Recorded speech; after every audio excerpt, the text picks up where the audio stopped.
ओम ज्ञानतिमिरन्दस्य ज्ञानाञ्जनशलाकया चक्षुरुन्मीलितं तस्मै श्रीगुरवे श्रीचैतन्यमनोभीष्टं स्थापितं येन भूतले स्वयं रूपः ददामि ददाति स्वपदान्तिकं वन्देऽहं श्रीगुरुं श्रीयुतपदकमलं श्रीगुरुं वैष्णवांश्च श्रीरूपं साग्रजातं सहगणरघुनाथान्वितं तं सजीवं साद्वैतं सावधूतं परिजनसहितं कृष्णचैतन्यदेवं श्रीराधाकृष्णपादां सहगणललिता श्रीविशाखान्वितांश्च हे कृष्ण करुणा सिंधु दीनबन्धो जगत्पते गोपेश गोपिकाकान्त तप्त कांचन गौरांगी राधे वृंदावनेश्वरी वृषभानुसुते देवी प्रणमामि हरिप्रिये वाञ्छाकल्पतरुभ्यश्च कृपासिन्धु एव च पतितानां पावनेभ्यो वैष्णवेभ्यो नमो नमः। जय श्री कृष्ण चैतन्य प्रभु नित्यानंद श्री अद्वैत गदाधर श्रीवासादि गौर भक्तवृंद। हरे कृष्णा कृष्णा कृष्णा हरे हरे हरे राम राम राम हरे हरे। नमो शिवाय कृष्ण कृष्णाय श्रीमते भक्तिवेदांत स्वामी नामने नमस्ते सारस्वती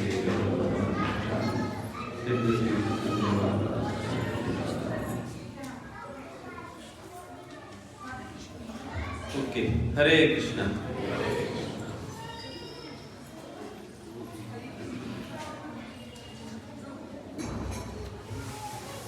तो यशस्वी जगन्नाथ जी का संबंध हम चर्चा कर ही रहे थे। जगन्नाथ के प्रणाम में तो आप सभी लोग याद करके ही आए होंगे।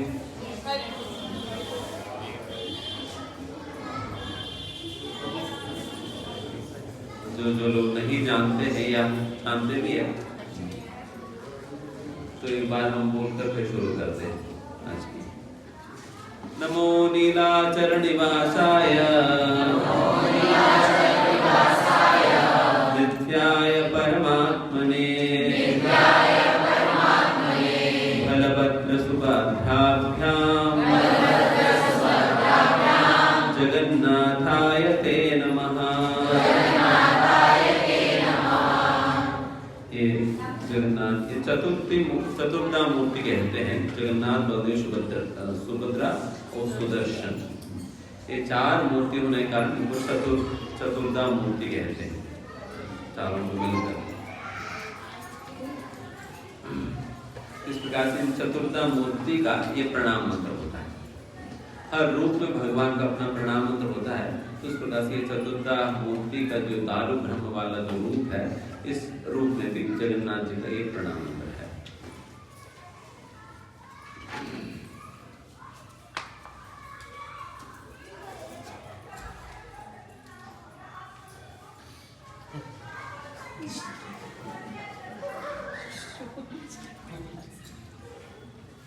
तो संक्षिप्त में जगन्नाथ मंदिर के संबंध में बताता हूँ, फिर उसके बाद जगन्नाथ जी का स्टोरी वगैरह हम जो चर्चा करें उसके विषय में बताते हैं। ताकि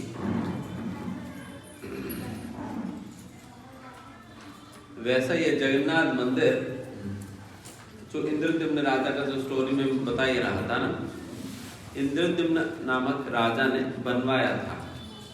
ये सतयुग के समय की बात है। एंड इसके उपरांत ये मंदिर लुप्त हो जाता है।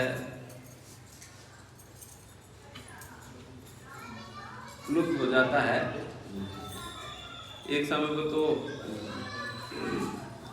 यहाँ तक हो जाता है कि कंप्लीटली ये मंदिर है तो पूरा ये रेती के अंदर बालू के अंदर वो चले जाते हैं। बिकॉज बिल्कुल सी शोर पे है ना, तो बालू ऊपर आकर because it's completely neglected and फिर धीमे धीमे वो बालू को पूरा बालू के अंदर चले जाता, पूरा मंदिर ही अंदर चले जाता है। किसी को पता ही नहीं था कि यहाँ पर कोई मंदिर है, कुछ है। एक बार वैसे ही कोई राजा जो है वो जब घोड़ा चला रहे थे सडनली इस मंदिर के ऊपर के जो सुदर्शन चक्र है उसके थोड़ा सा ऊपर निकला है तो उसको पैर लगकर ये घोड़ा गिर जाता है।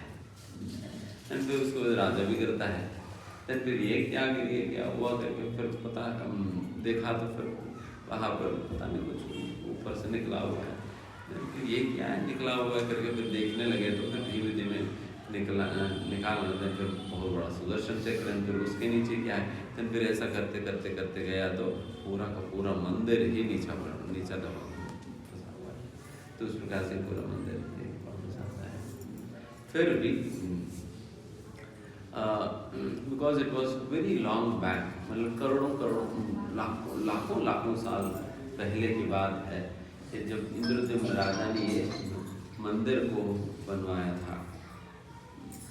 तो जो मंदिर इंद्रद्युम्न राजा ने बनवाया वो मंदिर that is no more there. तो उसी मंदिर के ऊपर स्थान पर वापस मंदिर बनाई गई है, वापस मंदिर बनाई गई है। एंड ये मंदिर भी पूरा मंदिर तो एक साथ नहीं बनाया, रादर पहले जो वैसे ही पूरा मंदिर के 4 हिस्से हैं, 4 भाग है पूरा मंदिर के 4 हिस्से हैं। एक तो गर्भगृह है जहाँ पर जगन्नाथ बलि सुदर्शन है। एंड उसके सामने उसके बाद एक मंडप है। एंड फिर उसके बाद एक और मंडप है, फिर उसके बाद एक और मंडप। इस प्रकार से 4 हिस्से हैं। जो पहला मंडप है उसे भोग मंडप कहा जाता है, भोग मंडप कहा जाता है। गर्भगृह अगर लास्ट माना जाए देन फिर जो पहला मंडप आता है वो भोग मंडप है। भोग मंडप है क्योंकि वहाँ पर भगवान को जो भी भोग लगना होता है सारा भोग को वहाँ पर रखा जाता है, फिर वहीं से ही भगवान को अर्पण किया जाता है। बट ये वो वाले भोग है जो कि हम जैसा लोगों को बांटा जाता है, जो जनरल पब्लिक को जो बांटा जाता है वो सारे भोग जो है इस भोग मंडप में अर्पण किया जाता है। बट जो बिल्कुल जो स्पेशल भोग जो भगवान जगन्नाथ जी के लिए एक्सक्लूसिवली बनता है एंड वो सीधा आपको जो गर्भगृह में ही अर्पण किया जाता है। तो इस प्रकार से भोग मंडप में जो अपन जनरल पब्लिक को बांटने के लिए अर्पण किया जाता है, तो उस प्रकार से ये भोग मंडप है। एंड फिर उसके बाद आता है नृत्य मंडप, नाट्य मंडप। बेसिकली ये कीर्तन और नृत्य करने के लिए बना हुआ है, कीर्तन और नृत्य करने के लिए बना हुआ है। और फिर उसके आगे का मंडप है जगमोहन कहते हैं, जो कि वैसा दर्शन मंडप है या जगमोहन कहते हैं। एंड यहाँ से भगवान का दर्शन किया जाता है। बट अभी हम लोग जहाँ से दर्शन कर रहे हैं वो तो नृत्य मंडप से ही हम दर्शन कर ले रहे हैं, बिकॉज अंदर तक जाने की होता ही नहीं है। पहले तो अंदर जगमोहन तक लोग ले जाते थे, फिर वहां से दर्शन होता था। एंड आज भी वैसा अगर सुबह के समय जाएंगे ना 7 से 9 बजे, देन हमें अंदर तक ले जाकर दर्शन कराते हैं। बट डेफिनेटली बिकॉज ये 2-3 दिन काफ़ी भीड़ था, जिसके कारण फिर जो है फिर हम उस समय जा नहीं सके। एंड फिर नेक्स्ट जो है जगमोहन हो गया, वहाँ से भगवान के दर्शन किया जाता है। एंड गर्भगृह में तो भगवान तो है ही, और गर्भगृह में वैसा जगन्नाथ जी के सामने ही उनकी उत्सव मूर्ति होता है। मैं वैसा मदन मोहन बट माधव जी है, माधव के रूप में उत्सव विग्रह है।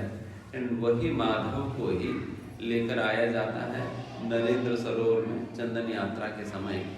वहाँ पर चंदन यात्रा के समय जो है वहाँ पर कई दिन तक भगवान की नौका विहार सेवा चलता है, वहाँ पर नौका विहार नौका यात्रा चलता है। तो इस प्रकार से ये माधव जी को ही लेकर आया जाता है। एंड उसके साथ साथ लक्ष्मी जी का भी, सरस्वती जी का भी विग्रह होता है।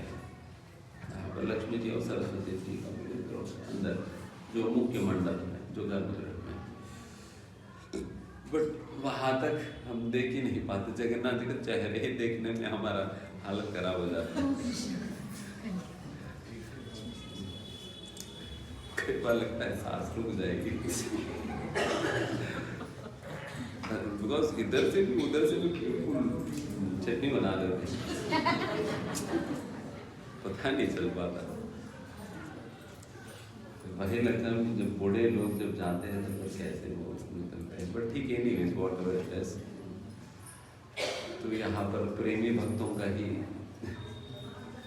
चलता है। जैसे तिरुपति तो ऐश्वर्य है, फिर वहाँ पर तो बिल्कुल क्यों में ले जाकर दिखा कर ले आते हैं। बट यहाँ पर तो वैसा नहीं है, प्रेम से आप भागो दौड़ो और फिर बस एक हद तक क्यों है, बाकी तो फिर आपका प्रेम है। ठीक है, तो वैसा पहले केवल जो गर्भगृह और ये जो जगमोहन जो मैं कह रहा हूँ, यही दो बने थे। पहले यही दो थे, बाद में ये दोनों मंडप बनाया गया था, जो कि नृत्य मंडप और भोग मंडप, ये दोनों बाद में बनाए गए। तो इस प्रकार से पहले वहाँ तक ही बने थे।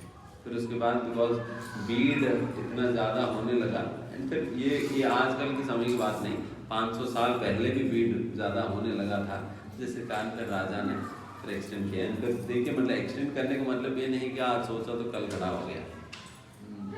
रैदर ऐसा मंदिर बनाने में ना लिटरली जनरेशंस लगते हैं। राजाओं को भी जनरेशंस लगते थे, मतलब एक राजा ने शुरू किया, उनकी बेटा या नहीं तो उनकी पोते ने कंप्लीट किया। वैसा दक्षिण भारत में कई ऐसा मंदिर, कुछ ऐसा मंदिर भी है जिसे पूरा करने में कोई राजा को लगभग 6 पीढ़ियां लगी, 6-7 पीढ़ियां लगी। आप सोचो 6-7 पीढ़ियां, मतलब for hundreds of years they were simply constructing on and on and on। तो कई सैकड़ों साल तक वो लोग बनाते जा रहे थे। आजकल तो हमारा मंदिर तो अगर कोई, कई बार लोगों से पूछे नोएडा मंदिर कितना साल, कैसे लगे, 12 साल लगे। उनको पहले सुनाया जाए, अरे पहले तो इतने साल लगते थे, अभी तो 12 साल में बन गया, तो वो रिकॉर्ड है।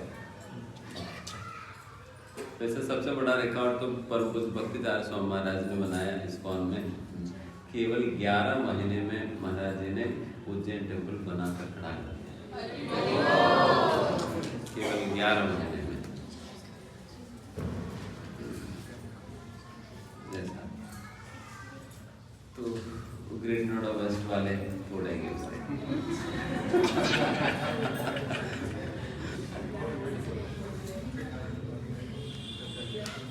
कितने महीने में बनाएंगे देखा जाएगा।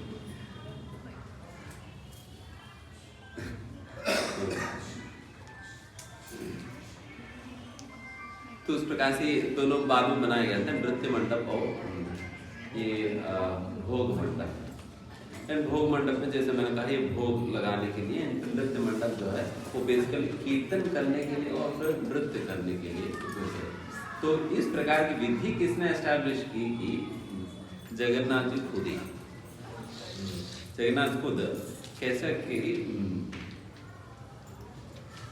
एक समय पर एक मंडीदास करके एक भक्त था, जो कि बहुत ही एक गरीब परिवार से था, एक प्रकार के शूद्र कुल से ही थे।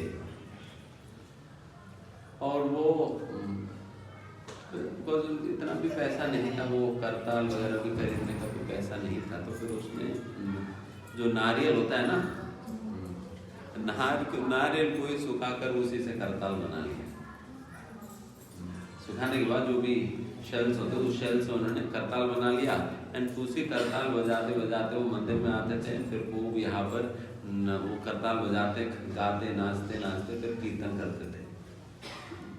तो इस प्रकार से वो रोज आता था, फिर कीर्तन करते हुए भगवान के दर्शन करके वो चले जाता था। तो इस प्रकार से रोज हो रही थी। तो एक दिन ऐसा हुआ, एक पंडित जी जो है वो एक पंडा वहाँ के, वो विष्णु पुराण की कथा बता रहे, विष्णु पुराण की प्रवचन सुना रहे थे, तो वहाँ पर कथा चल रहा था, विष्णु पुराण से पढ़कर वो सुना रहे थे, फिर कई लोग वहाँ पर बैठकर वो सुन भी रहे थे। इस प्रकार से ये कथा चल रहा था। इतने में हमारा मंडीदास आ गया, देन फिर वो चालू कर दिया उसने, तो चालू कर दिया, वो कीर्तन कर रहे थे, नाच रहे थे, वो अपना भावावेश में थे। तो इतने में पंडाल ने कहा, देखो मतलब तुम समझते नहीं हो कि यहाँ पर प्रवचन चल रहा है, आप यहाँ पर आकर कीर्तन करने लगे, तो फिर हम प्रवचन कैसे दे, कैसे चल पाएगी, पाठ कैसे चल पाएगी, क्या है कैसे, फिर वो डांटने लगा। देन फिर ये हमारा मंडीदास वो अपना दुनिया में है, वो अपना कीर्तन ही करे जा रहे, तो उनको समझ नहीं आ रहा था क्या चल रहा है। देन फिर इतने में देन फिर वहाँ पर जो प्रवचन सुनने के लिए जो बैठे हैं, फिर वो लोग भी चिल्लाने लगे, अभी क्या चल रहा है, क्या चल रहा है, आप क्यों इस प्रकार से कर रहे हैं, फिर आप ऐसे ही करते रहते हैं, फिर आपको उठाकर बाहर कर दिया जाएगी, ऐसा वैसा करके उनको फिर ज़बरदस्ती उठाने का ऐसा वैसा कुछ अपमानित ढंग से उनसे बात भी किया गया था। देन उसकी वजह से वो मंडीदास जो है बहुत ही दुखी हो जाता है, बहुत डिसअपॉइंट हो जाता है। फिर उनको लगता है कि फिर ये क्या, मैं इतना जगन्नाथ जी मैंने आश्रय लिया हूँ, मैं ऐसा कीर्तन कर रहा हूँ, मुझे मना कर दिया जा रहा है, तो ऐसा वैसा कर वो बहुत दुखी होकर करताल वही देख कर वो चले जाता है। वो चले जाता है, तो वो सोचता है कि अगर तो मैं अभी उपवास रखता हूँ, इसलिए फिर वो उस दिन से खाना पीना ही बंद कर दिया, खाना पीना बंद कर दिया। क्योंकि फिर उसकी वजह से फिर जो भी ये सारा चीज़ हुआ, उसकी वजह से वो मंदिर भी नहीं आ पा रहे थे, फिर जगन्नाथ जी के सामने कीर्तन नहीं कर पा रहे थे, तो उसके दुख में उन्होंने खाना पीना छोड़ दिया। खाना पीना छोड़कर देन फिर कई इस प्रकार से रह गया। देन फिर उतने में फिर क्या हुआ, तो जगन्नाथ जी जो है वो गए थे, जगन्नाथ जी सीधा राजा की सपने में प्रकट हो जाते हैं, राजा के सपने में प्रकट हो जाते हैं। राजा के सपने में प्रकट होकर राजा से कहते, देखो मुझे अच्छा नहीं लग रहा है, आप लोग मुझे भोग तो लगा रहे हैं, बट मैं खा तो नहीं रहा हूँ।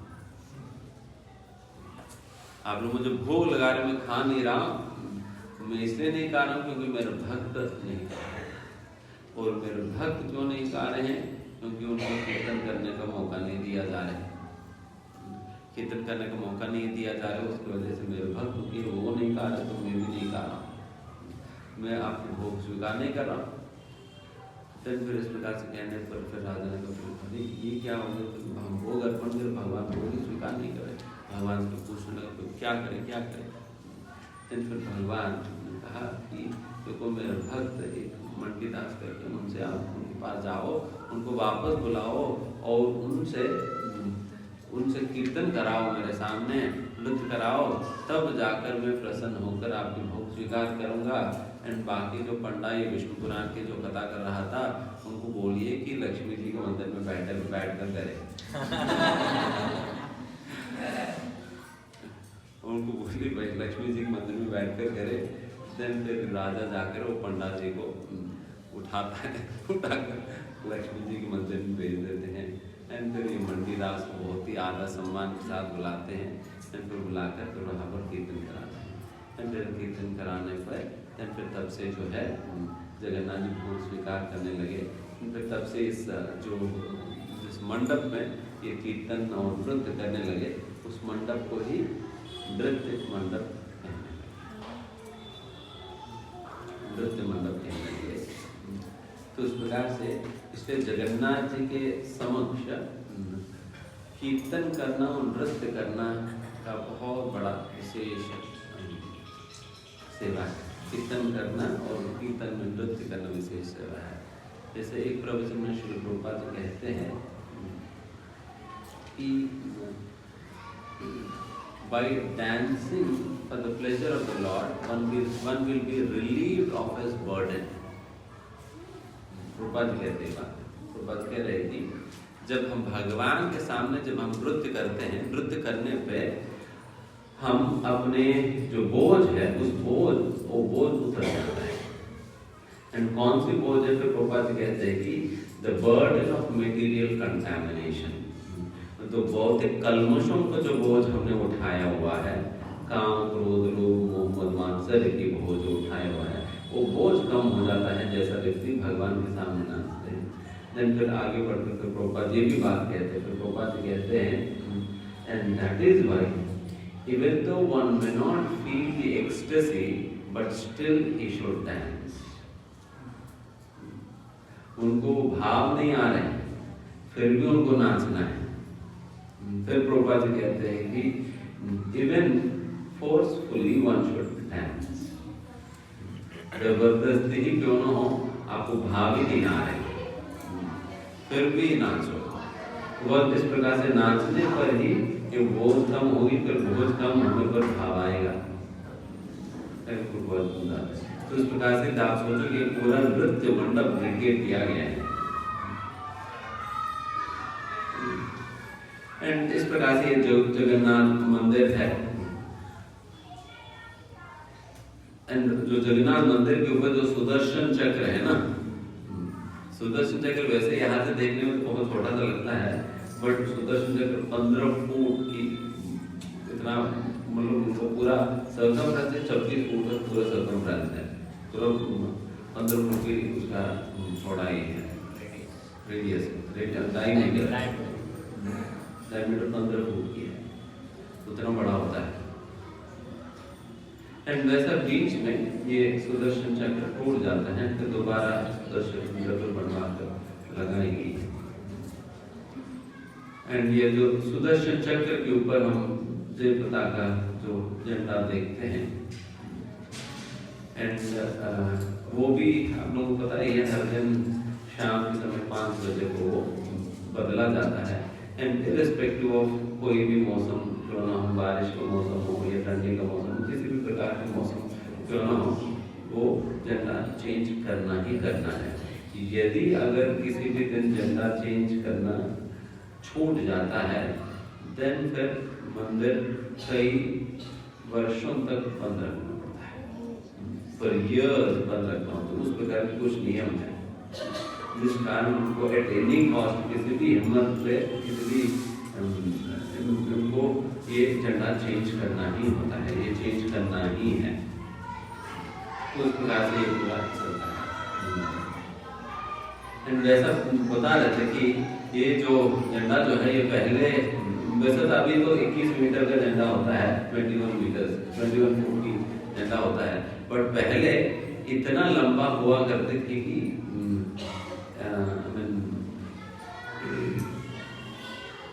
वो जो झंडा की जो टिप है वो सी शोर को टच करती, सी शोर को टच करती, मतलब इतना लंबा झंडा हुआ करती थी, मतलब समुद्र तट को टच करती थी।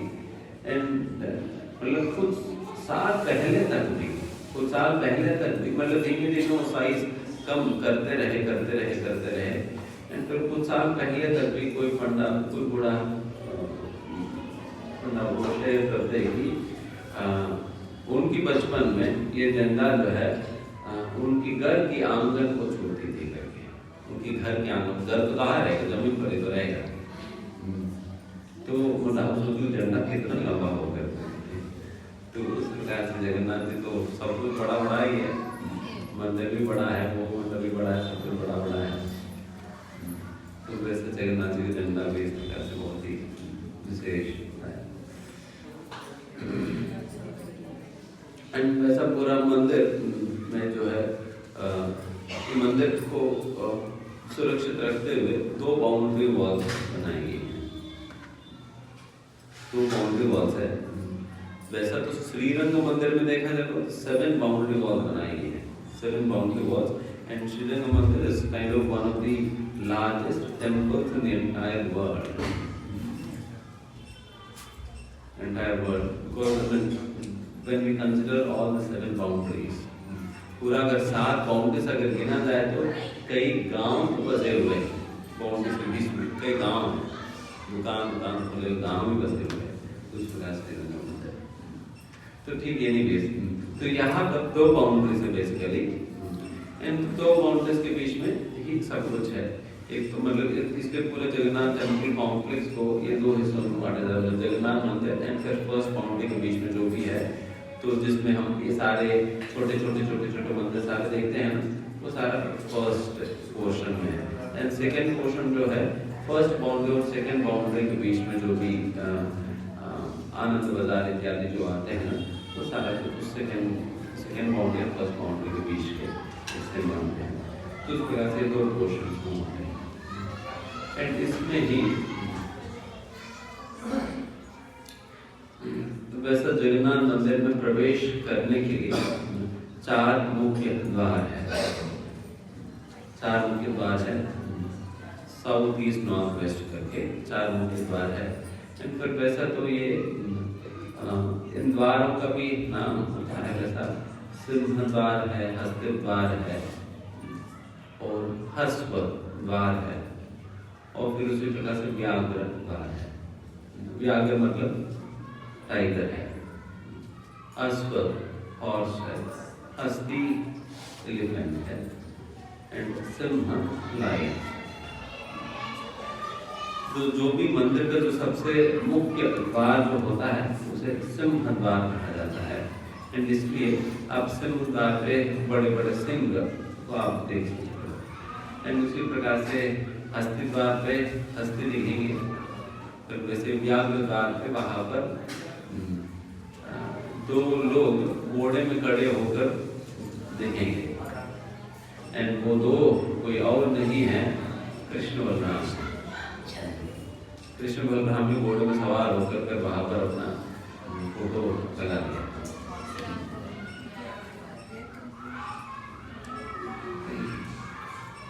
तो जब कांची नरेश के साथ जब युद्ध हुआ था, तो कृष्ण बलराम जी तो फिर पुरुषोत्तम जी के सैनिक बनकर गए थे ना, सैनिक बनकर जाते हैं, फिर लड़ते हैं, और फिर लड़ने के बाद ही तो ये 3 उन्हें लड़ने के बाद उन्हें 3 विग्रह वो वहां से कांची से लेकर आते हैं, कांची से लेकर आते हैं। वो सारा स्टोरी तो शायद आप लोगों ने सुना होगा, सुना है। तो कांची नरेश के साथ युद्ध होता है, युद्ध होने के बाद ये 3 विग्रहों को लेकर आते हैं। एक तो कांची गणेश को लेकर आते हैं, बिकॉज ये जो युद्ध होने के पहले दोनों के बीच में एक एग्रीमेंट था, मतलब एक चैलेंज था, यदि आप हारेंगे देन फिर मैं जगन्नाथ जी को गणेश जी के पास ले आऊंगा।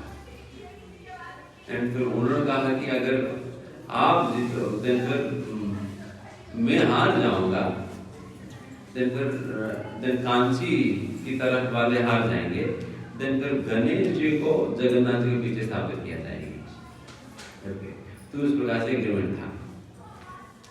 फिर पुरुषोत्तम राजा पुरुषोत्तम का बिल्कुल ये अभी भगवान की बात आ गई, अभी क्या करे।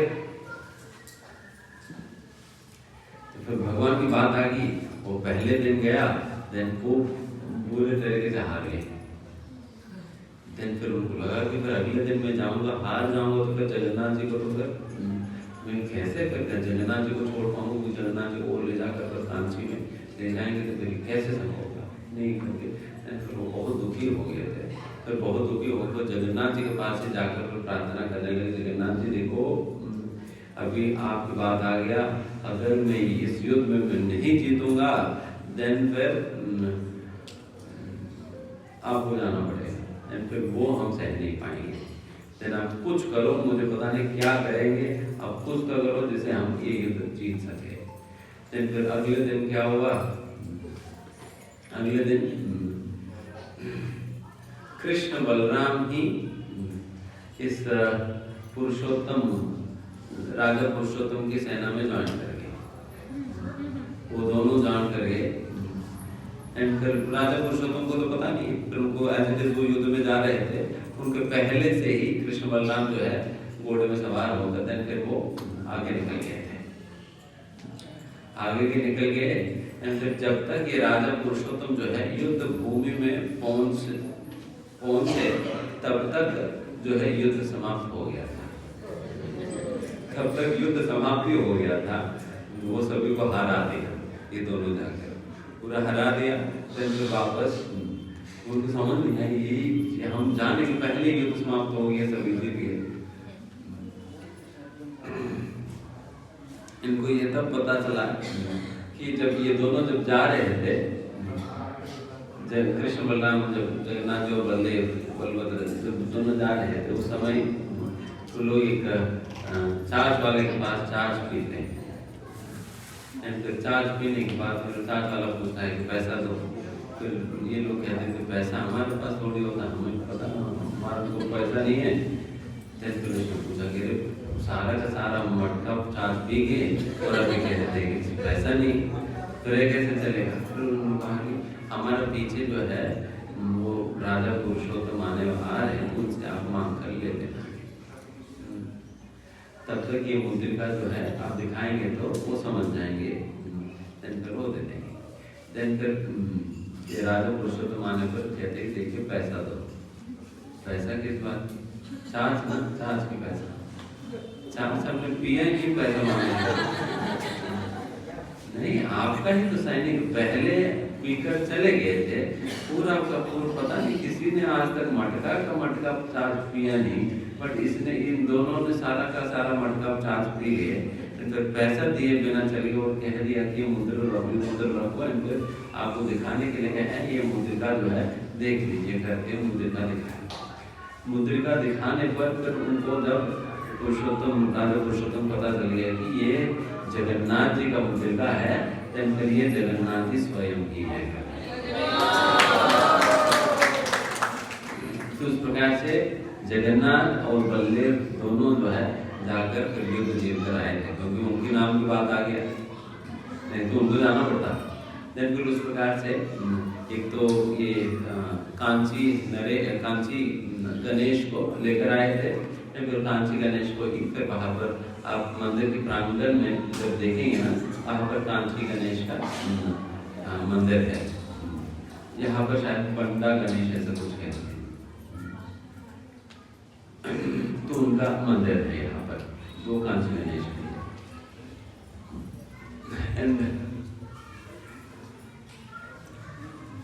एक और विग्रह लाए थे राधा कांची का विग्रह।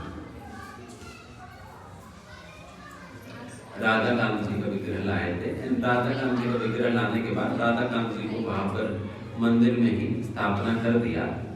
मंदिर में स्थापना कर दिया। करने के बाद एक दिन जगन्नाथ जी जो है वो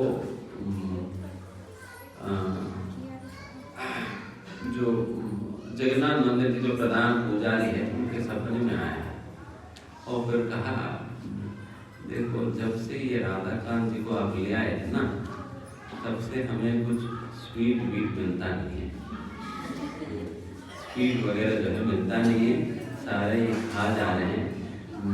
आप अर्जेंटली इनको यहाँ से ले जाओ, इनको अर्जेंटली ले जाओ, नहीं तो मुझे खाने नहीं दे रहे। तो इस प्रकार से कहने पर फिर काशी मिश्र जाकर राजा से कहा कि इनको हमारे घर भेज दो। फिर राधा कांत जी को फिर ले गए थे गंभीरा ले गए थे। गंभीरा में जिनके दर्शन आपको पहला किए थे ना, वो श्री राधा कांत जी है। ऐसा अद्भुत महिमान्वित विग्रह है कि जिनकी सेवा स्वयं काशी मिश्रा जी के साथ साथ चैतन्य महाप्रभु ने खुद किया है। चैतन्य महाप्रभु ने स्वयं किया है। तो फिर वैसा राधा कांत जी, ललिता और विशाखा, तो इस प्रकार से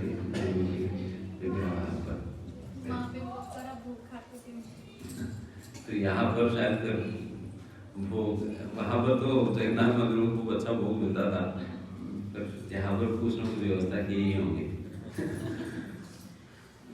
नहीं तो ये भी शिकायत लेकर आएंगे।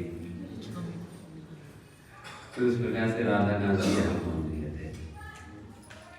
तो ऐसा एंड इसलिए अब गंभीरा का नाम है राधाकांत मठ, राधाकांत मठ है। वैसा हम लोग गंभीरा के रूप में जानते हैं, बट वैसा उसका नाम राधाकांत मठ है।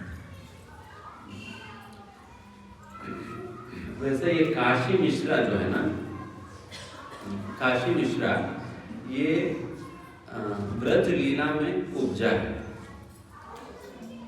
ब्रज लीला में जब भगवान कृष्ण वृंदावन से मथुरा जब गए थे, किनकी घर पे रुके थे? कुब्जा के घर पे रुके थे ना। तो उस प्रकार से वही कुब्जा जो है काशी मिश्र बनकर आती है। काशी मिश्र का ही घर पे चैतन्य महाप्रभु रुकते हैं, चैतन्य महाप्रभु रुकते हैं। पर पहली बार तो सार्वभौम भट्टाचार्य के घर पे रुकते हैं, फिर उसके उपरांत चले तो जाते हैं। जब वापस आने के उपरांत, जब दक्षिण भारत यात्रा की भ्रमण करके वापस लौटने के बाद, तब फिर काशी मिश्रा के घर पे सार्वभौम भट्टाचार्य को ही ले जाते हैं। मतलब पहले राजा से पूछते हैं कि राजा जी आप बताइए कि चैतन्य महाप्रभु अभी आ रहे हैं, पहुंच रहे हैं, तो उनके लिए हम कौन से स्थान दें, फिर कहाँ पर दें? फिर राजा ही कहते हैं काशी मिश्रा के जो स्थान है बिल्कुल मंदिर के नजदीक के हैं, बहुत ही निर्मल स्थान है, बहुत एकांत स्थान है। फिर वहाँ पर चैतन्य महाप्रभु के रुकने की व्यवस्था करो। फिर काशी मिश्रा का ही घर पे चैतन्य महाप्रभु के रहने की व्यवस्था कर देते हैं। ये काशी मिश्रा जो है ये जगन्नाथ मंदिर के प्रधान मेन हेड प्रीस्ट थे काशी मिश्रा। मुझे ये सुनकर बहुत आश्चर्य और बहुत अच्छा लगा भी कि ये जो काशी मिश्रा जो हेड प्रीस्ट है, इस घर में रहते थे ना राजा प्रताप रुद्र। राजा प्रताप रुद्र वो जब भी जगन्नाथपुरी आते थे, वो काशी मिश्र से मिलने आते थे। काशी मिश्र से मिलने आकर फिर काशी मिश्र की पैर चरण सेवा करते थे। चरण सेवा करते हुए काशी मिश्र से वो जगन्नाथ मंदिर की, जगन्नाथ जी की कैसे सेवा चल रहे हैं, उनकी क्या लीलाएं चल रहे हैं, तो ये सारे बातें उनसे सुनते थे। मतलब सोचो कि literally head of the state, मतलब पूरा राजा स्वयं खुद आकर हर दिन, every day used to come, हर दिन आकर काशी मिश्र की चरण सेवा करना और उनसे कृष्ण कथा के श्रवण करना। तो आप सोचो कि राजा प्रताप रुद्र की क्या भक्ति, क्या स्तर है कि वो इतना राजा होते हुए उनके पास समय है भक्तों से मिलने का और फिर उनको पैर दबाकर उनसे श्रवण करने का समय है उनके पास। तो this is how people used to prioritize things, ऐसा प्रायोरिटी देते थे। तो वैसा काशी मिश्र का जो लोग जो भी गंभीरा में हम गए थे, वही काशी मिश्र के निवास स्थान, वो पूरा काशी मिश्र का स्थान है।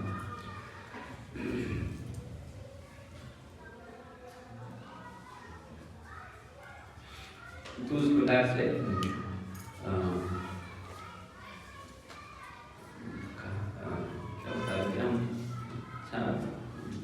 इसके विषय में बता देते हैं।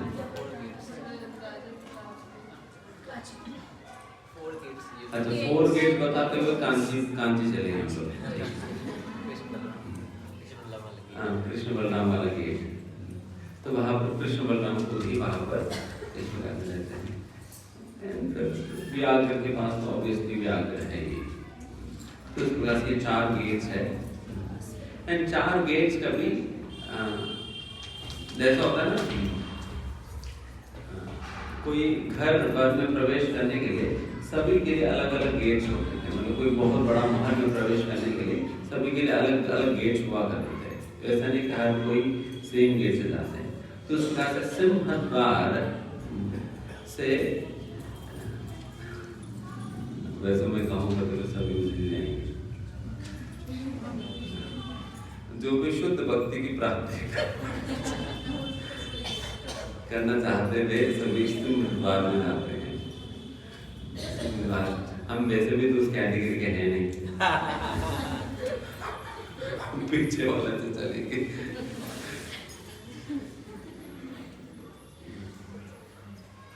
जैसे जब भगवान के नव कलेवर जब होता है तब ये जो उत्तर द्वार है वहाँ से भगवान के नव कलेवर की जो भी दान इत्यादि लेकर जाया जाता है। फिर देवदासियों के लिए और फिर वगैरह के लिए फिर वो व्याघ्र द्वार होता है। फिर दूसरी प्रकार से अश्व द्वार के माध्यम से शायद राजा आते हैं, राजा और जो भी उस राजा के परिवार के लोग, ये सभी उस राजा, तो उस प्रकार से सभी का अपना है।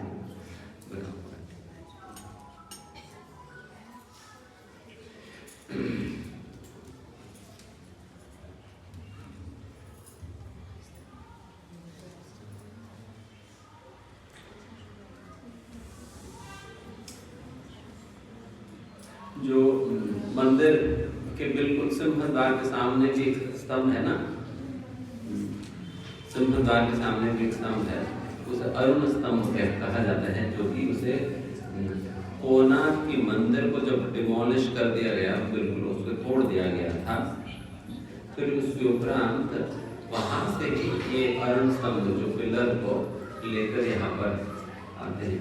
ये अरुण ये वैसा तो सूर्य भगवान की रथ सारथी है, ड्राइवर और सूर्य भगवान के ड्राइवर है अरुण, तो इसलिए सूर्य भगवान के सामने जो है ये अरुण स्तंभ होता है। जैसा भगवान के विष्णु मंदिर के सामने क्या होता है, गरुड़ स्तंभ होता है, एंड फिर शिव जी के सामने नंदी, एंड फिर वैसे ही सूर्य भगवान के सामने अरुण स्तंभ होता है। तो फिर वहां से उठाकर यहाँ पर ले एंड मंदिर में गरुड़ स्तंभ है ना, वैसा कहते हैं कि सबसे पहले जब मंदिर में हम प्रवेश भी करेंगे फिर पहले गरुड़ स्तंभ का आलिंगन किया जाता है, एंड आलिंगन करके एंड वैसा रीति के अनुसार गरुड़ स्तंभ की पीछे से दर्शन किया जाता है, गरुड़ स्तंभ के पीछे से दर्शन किया जाता है, एंड बाकी जितने भी एडवांस डिवोटीज है वो आगे आते हैं, वो गरुड़ स्तंभ से आगे आकर वो फिर अपनी के अनुसार फिर वो और एडवांस है तो और आगे चले जाते हैं, फिर दर्शन करते हैं। तो इस प्रकार से वैसा तो गरुड़ स्तंभ के पीछे से दर्शन करने के लिए कहा जाता है। एंड वैसा तो चैतन्य महाप्रभु ने भी वहीं से ही दर्शन किया, केवल एक ही बार तो चैतन्य महाप्रभु बिल्कुल सामने गए थे, बाकी अन्य बार तो चैतन्य महाप्रभु गरुड़ स्तंभ से ही दर्शन किया करते थे।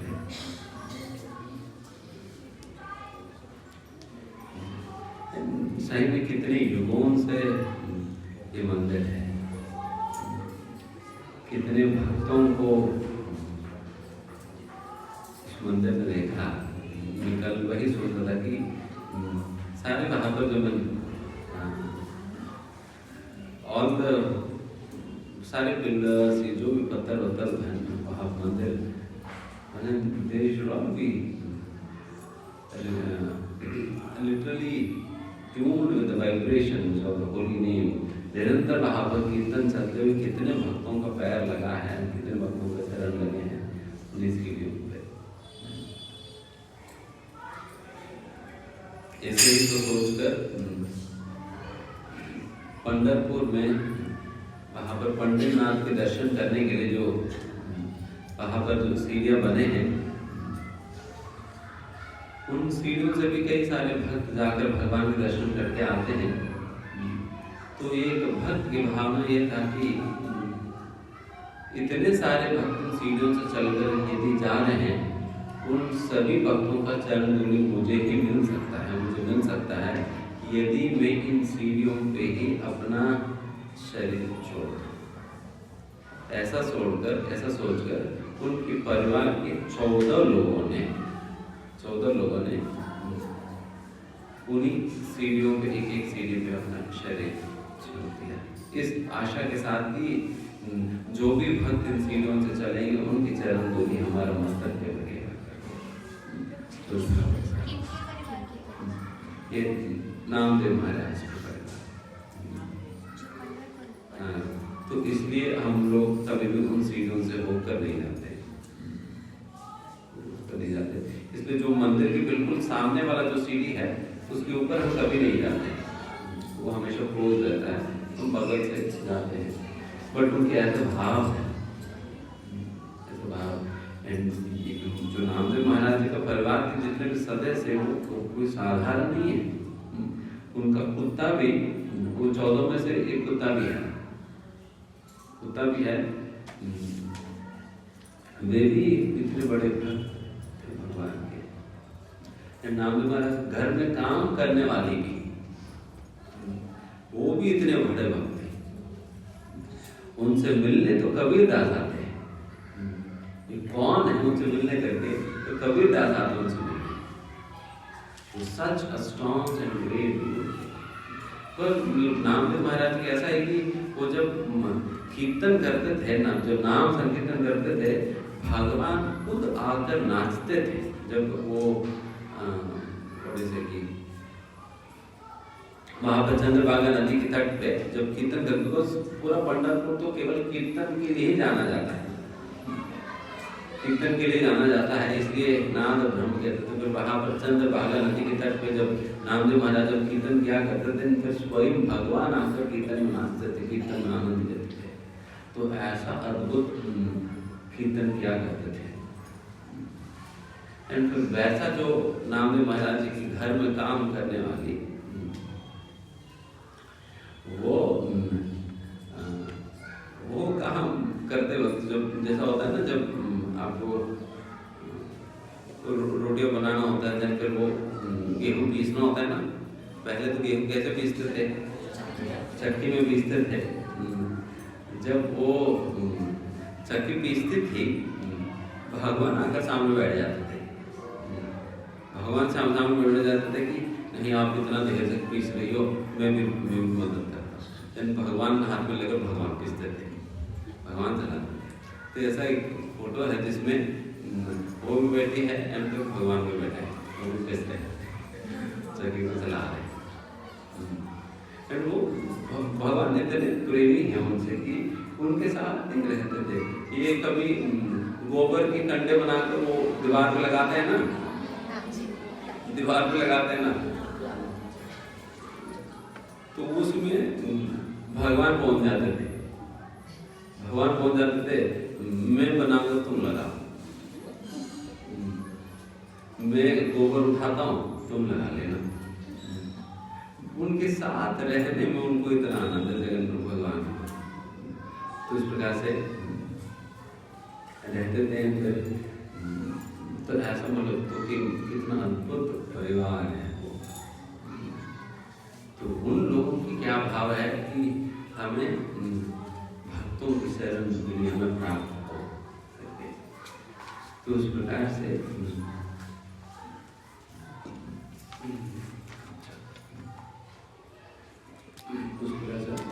वैसा जगन्नाथ जी स्वयं भी, जगन्नाथ जी का भी इतने सारे वैसा लीलाएं जो कि जिसमें जगन्नाथ जी स्वयं अपने भक्तों के साथ रहना चाहते हैं, मिलना चाहते हैं उनके साथ। एक बार ऐसे ही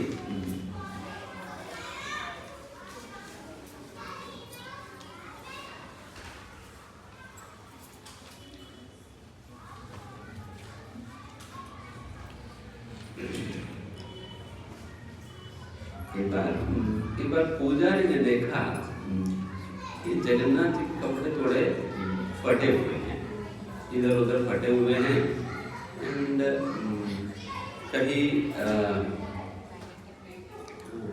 एंड कहीं फूल वगैरह भी गिरे हुए हैं। तो ये सारा कुछ देखा तो फिर जगन्नाथ जी को लगा, पूजा ये क्या, भगवान को जब मैंने पहनाया था तब तो ठीक ठाक था, तब फटे फटे कैसे क्या। फिर ऐसा सोचकर दिन फिर पुजारी उपवास करने लगा कि जब तक इसके रहस्य मुझे पता नहीं चलेगा, जगन्नाथ मुझे बताएंगे नहीं, तब तक मैं उपवास करूँगा करके दिन फिर उपवास करने लगा। दिन उपवास करने पर दिन फिर एक दिन रात्रि के समय भगवान जगन्नाथ जी उनके सपने में आकर बताते हैं, देखो मैं ना जब मैं रात में थोड़ा घूमने चले जाता, कहाँ जाते हो? नहीं ना, वो एक लड़की है, वो बहुत अच्छा गीत गाती है, तो वो सुनने के लिए मुझे बहुत अच्छा लगता है, तो इसलिए मैं उनके पास चले जाता हूँ। वो फूल चयन करते करते जाती है आगे, मैं पीछे पीछे मैं जाता हूँ, वो गीत गोविंद सुनते हैं, मुझे बहुत अच्छा लगता है।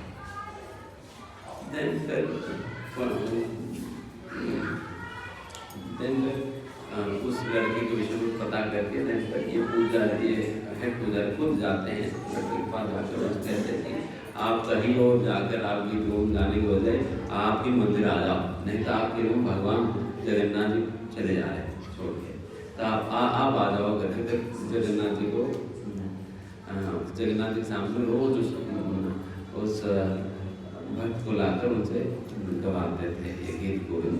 तो इसलिए आज तक भी प्रतिदिन रात्रि के समय भगवान को सुलाने के पहले उनको गीत गोविंद गाकर सुनाया जाता है, और सुनाकर जब जगन्नाथ जी को सुलाया जाता है। तो इस प्रकार से आज तक भी वो प्रथा चली आ रही है। इसलिए यहाँ पर जगन्नाथ जी बहुत इज वेरी वेरी पर्सनल, बहुत ही व्यक्तिगत, ये बहुत ही साधारण से साधारण भक्तों को भी भाव समझते हुए उनके साथ बहुत ही एक व्यक्तिगत तौर पर उनके साथ आदान प्रदान करते हैं। इसलिए भक्त लोग भी जगन्नाथ जी से थोड़ा सा ज़्यादा ही प्रेम करते हैं, तो जगन्नाथ जी भी उतना प्रेम भक्तों से करते हैं। तो इस प्रकार से बहुत अच्छा एक रिश्ता है भक्तों को भगवान से।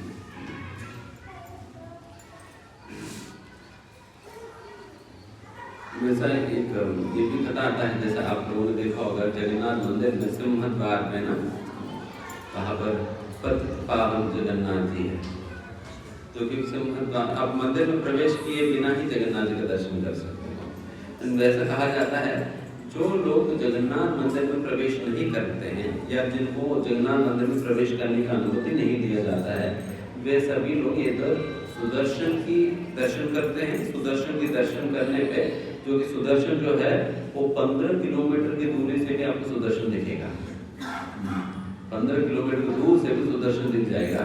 तो वैसा कोई भी सुदर्शन की दर्शन जो करता है उनको जगन्नाथ जी का ही दर्शन करने का फल मिल जाता है।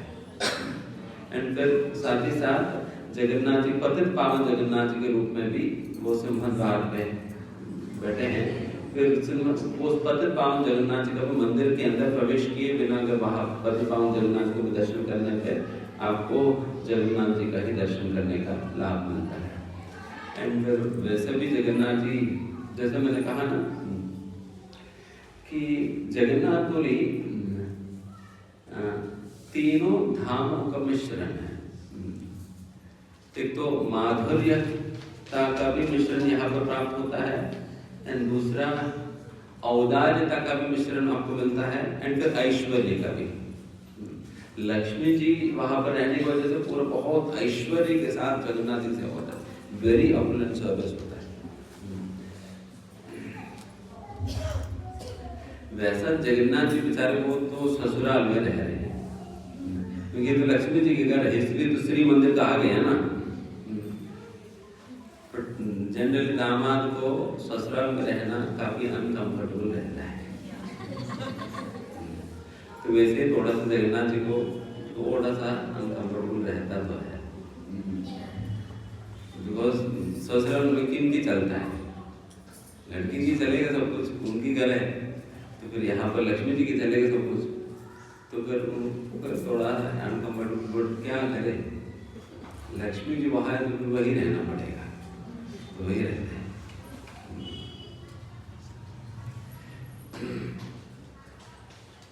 बट सेवा तो बिल्कुल राजा की तरह सेवाएं चलती है, बिकॉज ससुराल में अगर दामाद है तो क्या क्या खिलाई जाएगी,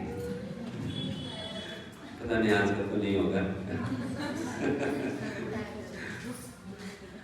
आजकल कोई दामाद किसी में भेज दिया जाता होंगे।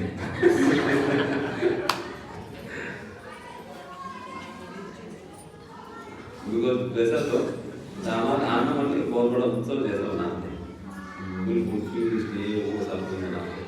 तो वैसे यहाँ पर दामाद रह ही रहे वहाँ, तो फिर रोज ही चलता है जगन्नाथ जी का।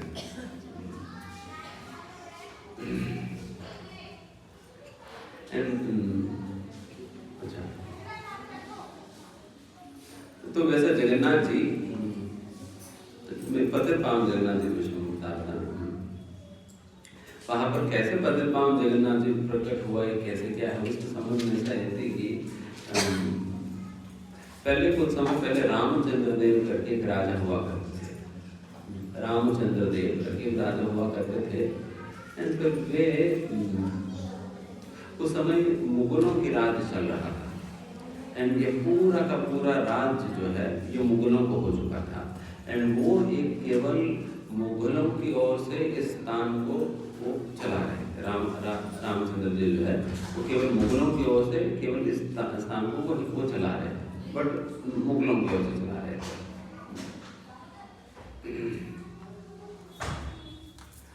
और वैसा तो मुगलों को काफी नजर था जगन्नाथ मंदिर पे, क्योंकि जगन्नाथ मंदिर में वो ऐश्वर्य है, बहुत संपत्ति है, तो सारा संपत्ति लूटने की उनको काफी इच्छा था। और एक तो लूटने का भी इच्छा है, एंड दूसरा इतने सारे दर्शनार्थी जगन्नाथ जी का दर्शन करने आते तो है, देन फिर उनसे सारा टैक्स के रूप में काफी कुछ पैसा हम वसूल कर सकते हैं करके भी उनकी वैसे भी प्लान्स थे, जिसके कारण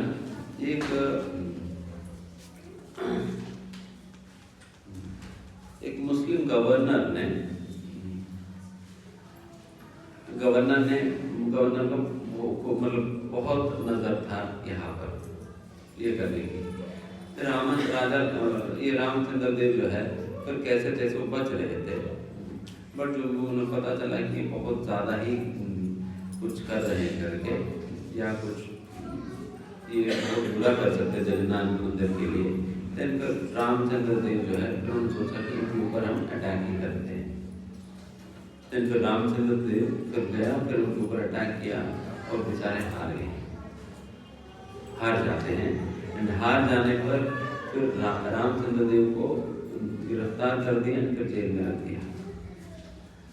दिया। अभी फिर क्या करना है, वो गए हैं जगन्नाथ मंदिर की रक्षा करने हेतु, फिर हार गया और फिर खुद ही जेल में पड़ गया। एंड खुद जेल में पड़ गया तो देन फिर ये मुगल बहुत नीच तरीके से उनको ट्रीट किया जाता था, बहुत टॉर्चर किया जाता था। तो फिर ऐसी अवस्था में देन इस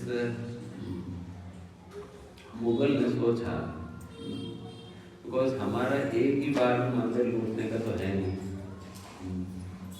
एक ही बार में मंदिर लूटने का विचार तो नहीं है, हमें मंदिर से हमें रेगुलर इनकम बनाना है। तो रेगुलर इनकम बनाना है तो इनके साथ अगर हम दोनों साथ मिल जाते हैं, देन फिर मंदिर से हम रेगुलरली हम अपने धर्म में निकाल सकते हैं।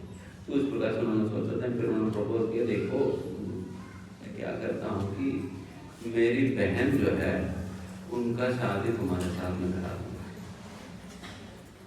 मेरी बहन की शादी तुम्हारे साथ करा दूंगा। उस प्रकार से कराने पर तुम मुस्लिम बन जाओगे, इस प्रकार से मुस्लिम बन जाओगे तो देन फिर हम दोनों मिलकर फिर पूरा जगन्नाथ टेम्पल को लूट सकते हैं। तो इस प्रकार से उनके विचार थे। देन फिर उनको खूब फोर्स किया जाता था, देन फिर कैसे तैसे ये मना करता था, ऐसा वैसा बहुत कुछ चल रहा था। देन फिर एक दिन वो जो बहन ही वो खुद ही रामचंद्र देव से मिलने आती है। आप सभी लोग समझ आ रहे हैं? रामचंद्र देव से मिलने आती है, मिलने आकर कहते हैं कि देखो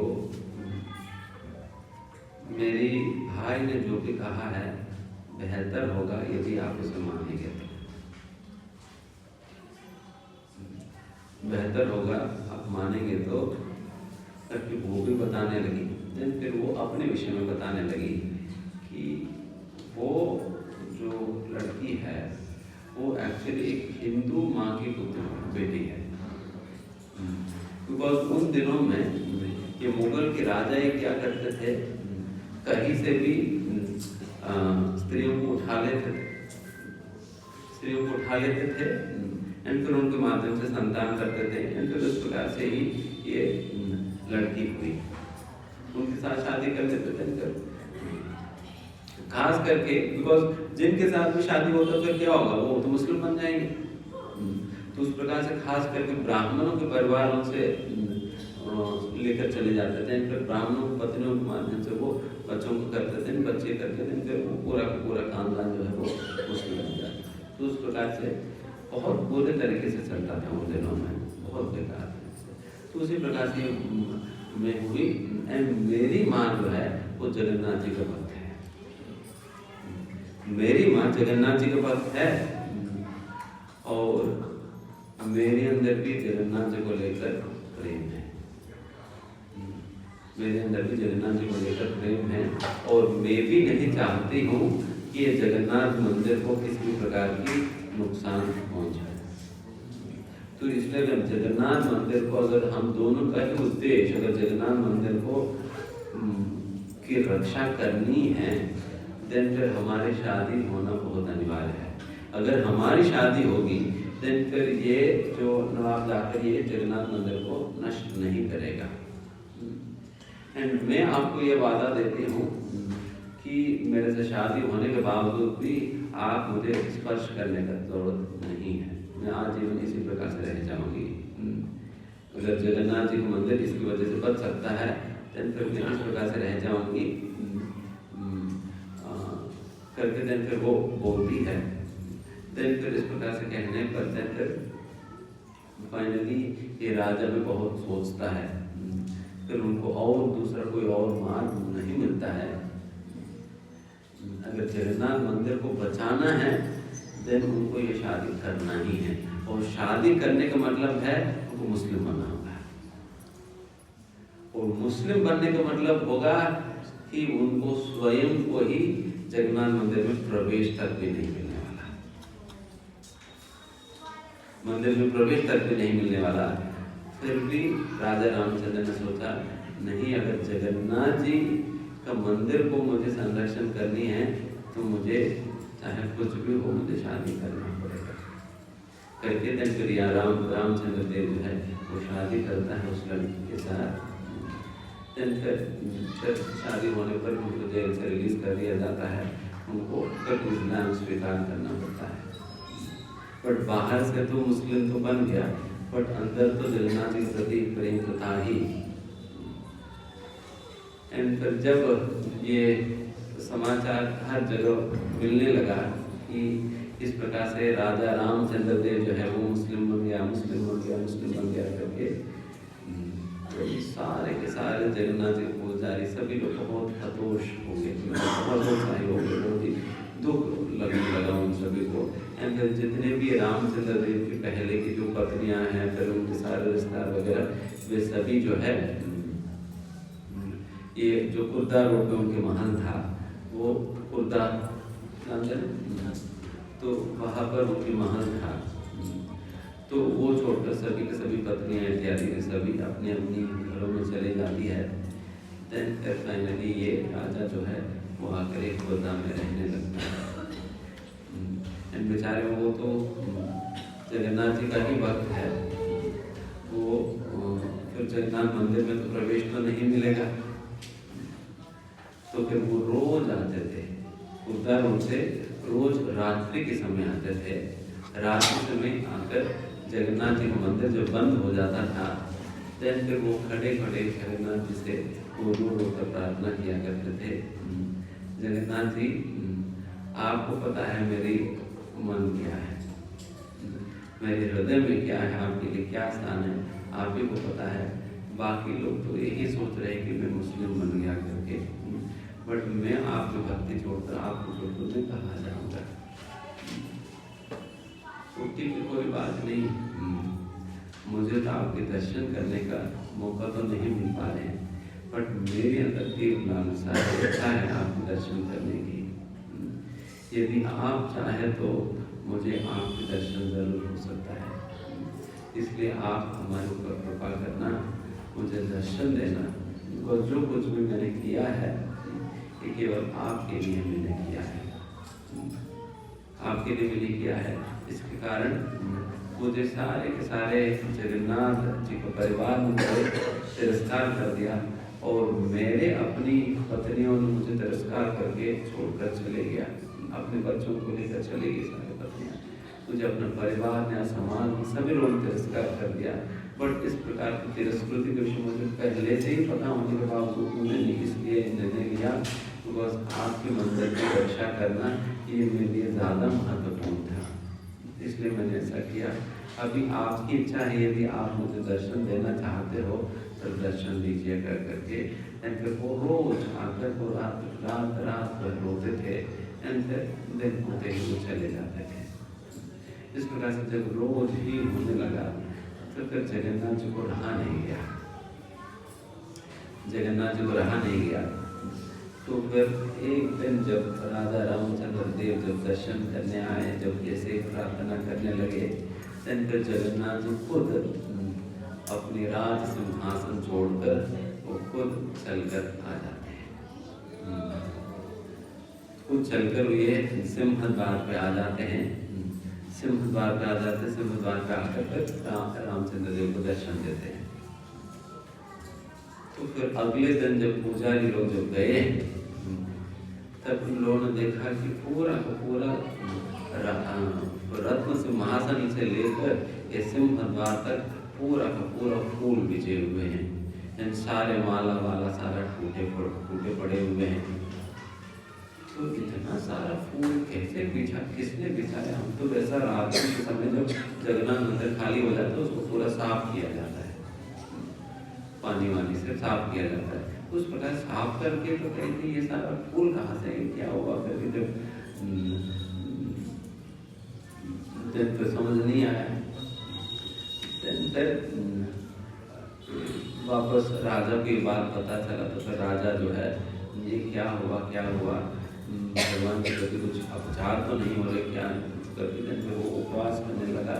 फिर उसके बाद जगन्नाथ जी के सपने में आप लोगों को समझाते हैं। देखिए इस प्रकार से राजा रामचंद्र जो है ये मेरे ही भक्त है, ये मेरे भक्त है। हालांकि कुछ ऐसा कारण वजह से फिर उनको मतलब कि पुजारी के सपने में आकर बताते ऐसा मेरे भक्त है, ये मेरे लिए जो है इस प्रकार से इन्होंने किया है। तो इसलिए आप क्या करो, मेरा ही एक स्वरूप की स्थापना जो है यहाँ पर पतित पावन जगन्नाथ जी के रूप में यहाँ पर सिंह द्वार पे कर देना, जिससे राजा रामचंद्र देव जब भी आएंगे उनको पतित पावन जगन्नाथ जी के दर्शन हो सके। इस प्रकार से जगन्नाथ जी ने आदेश दिया। फिर पुजारियों ने फिर अगले बार जो है फिर जगन्नाथ जी की स्थापना वहाँ पर तब से ही पतित पावन जगन्नाथ जी के रूप में ये जाना जाता है। बिकॉज ये राजा भी पतित अवस्था में पतित मानकर अपने आप को जगन्नाथ जी से प्रार्थना किया करते थे। वैसे ही जो पतित अवस्था में जो लोग हैं जिनको मंदिर में प्रवेश करने का मौका नहीं मिल पाता, तो उन सभी लोगों को फिर जगन्नाथ जी का दर्शन यहाँ पर सिंह द्वार के अंदर जाने से पहले ही आपको दर्शन हो सकता है पतित पावन जगन्नाथ जी के रूप में। तो इस प्रकार से वहाँ पर पहुँचे। अच्छा मैंने देखा ही नहीं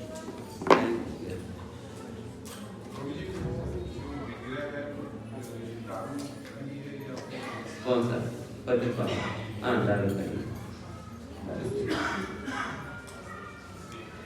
जैसा मैंने कहा बस यही बात कहकर फिर समान का ऑलरेडी टाइम हो गया।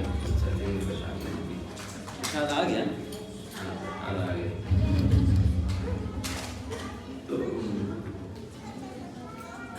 जैसा मैंने कहा यहाँ पर जगन्नाथ धाम में हम औदार्यता का अनुभव कर सकते हैं और माधुर्यता का भी अनुभव करते हैं और ऐश्वर्य तो है ही। जितना ऐश्वर्यपूर्ण रूप से जगन्नाथ जी का सेवा होता है देख सकते हो, एक सोना बेच करके भगवान को पहना ही जाता है।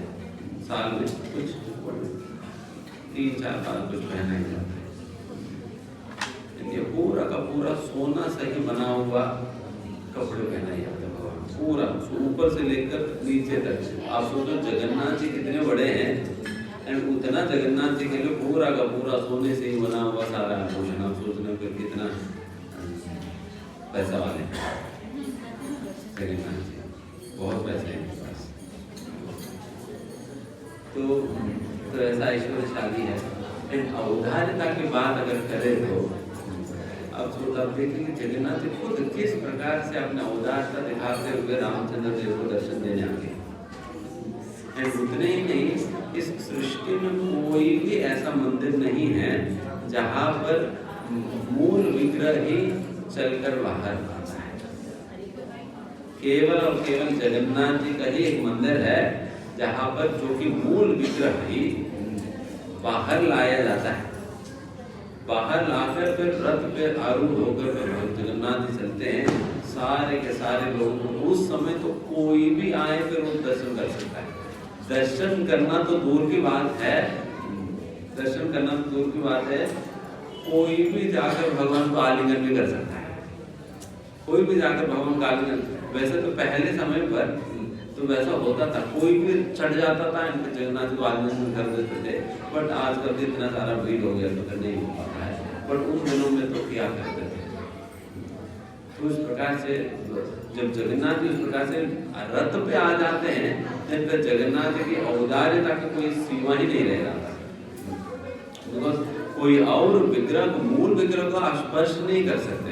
केवल पंढरपुर में भी वहां पर भी बिल्कुल औदार्य बनकर बड़े खड़े हैं वहां पर विठल भगवान।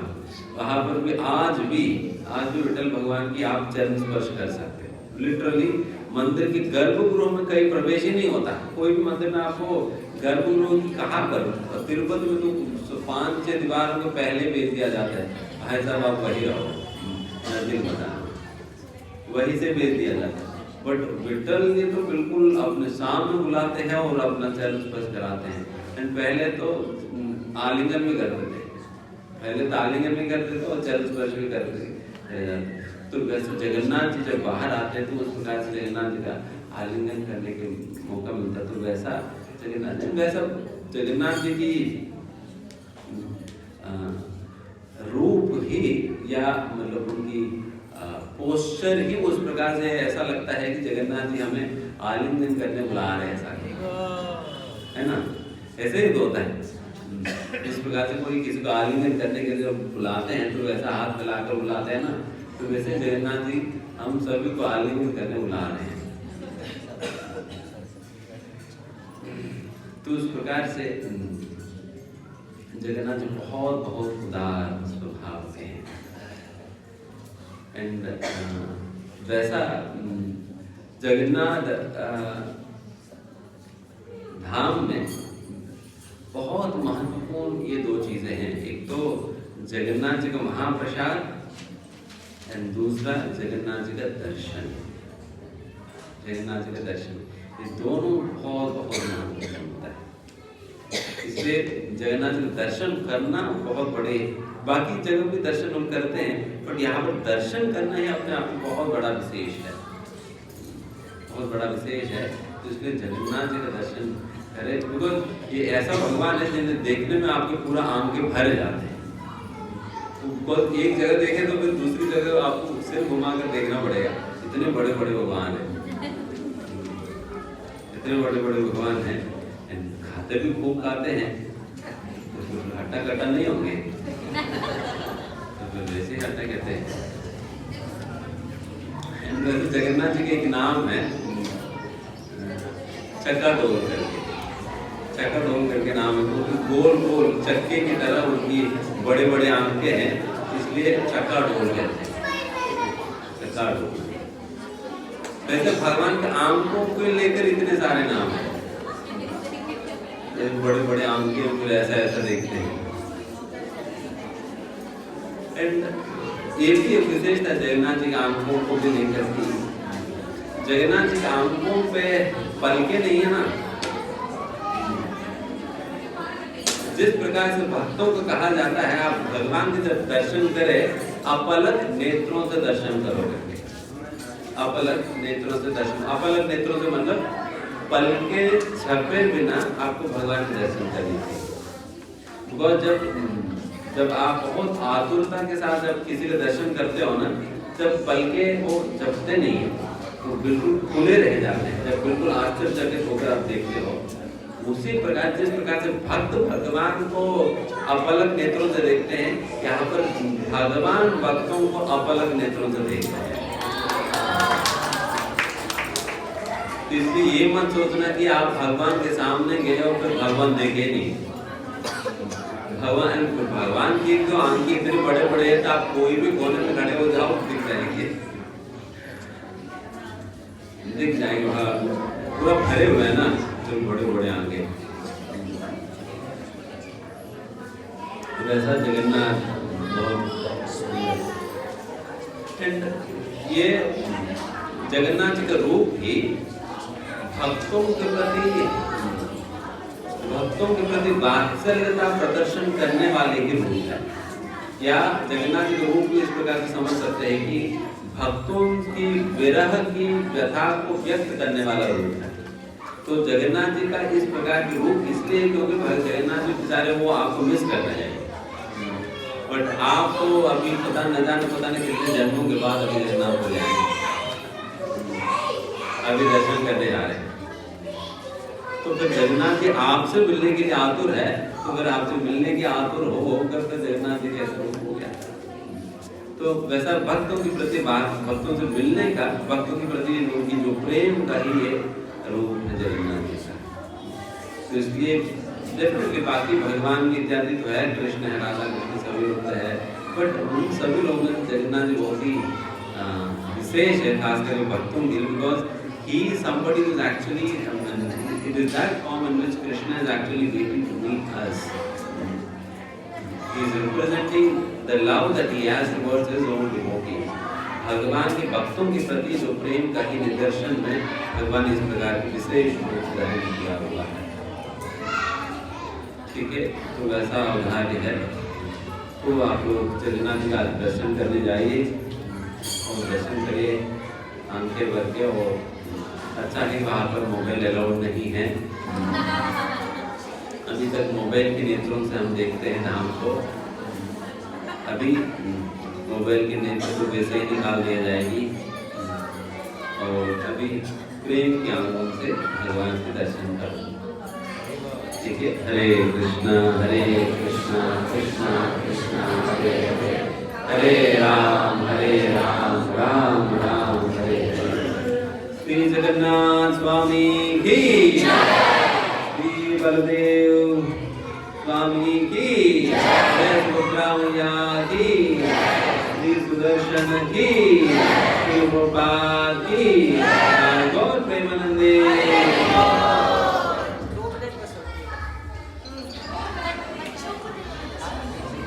बस 2 मिनट रुकिए, छोटा सा ये अनाउंसमेंट है। अभी अगर नहीं सुने